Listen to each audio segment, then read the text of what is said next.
The starting point in science is observation. What you are seeing here is what happened to the North Tower of the World Trade Center, the second of 3 buildings to collapse on 9/11/2001. I use the word collapse, but words can be deceptive. What do you really see happening here? There's a tremendous amount of falling debris, but under the canopy of debris, do you see the rapid sequence of explosive ejections of material? Some of the jets have been clocked at over 100 miles per hour. I will call them explosions because it's hard to find other words that describe what we are seeing here. The explosions are not isolated and few.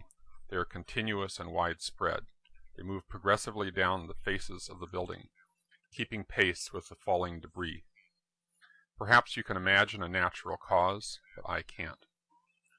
Notice that the explosions are occurring on multiple floors at once, over a wide zone, not in a floor-by-floor sequence that might be explained by pancaking collapse.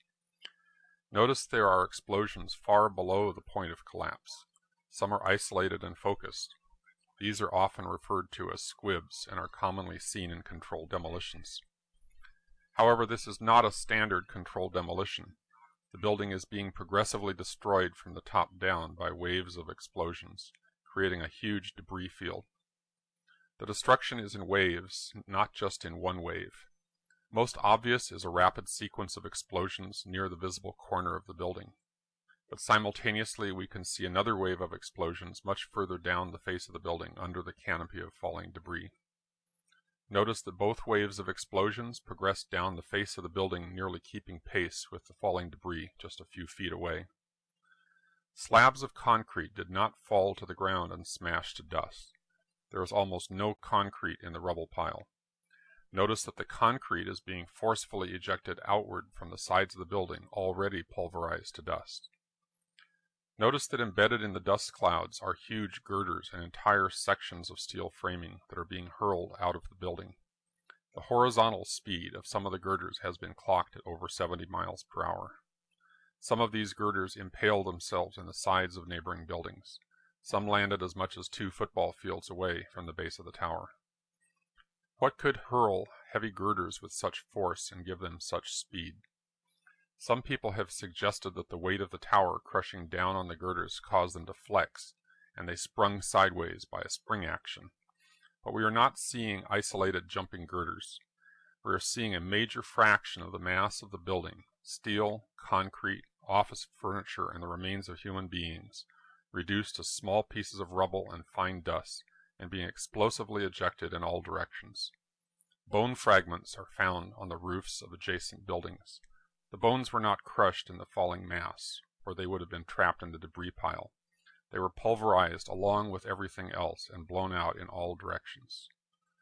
The NIST investigators have claimed that the top section of the building above the plane impact point came down like a pile driver, crushing the undamaged lower section of the building all the way to the ground. The top section of the building is, however, noticeably absent. There is nothing above the ring of explosions except for a fountain of debris.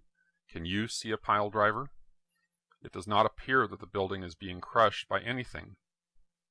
The waves of destruction and explosive ejections of material are occurring over a wide zone that continues all the way to the top of what remains of the building.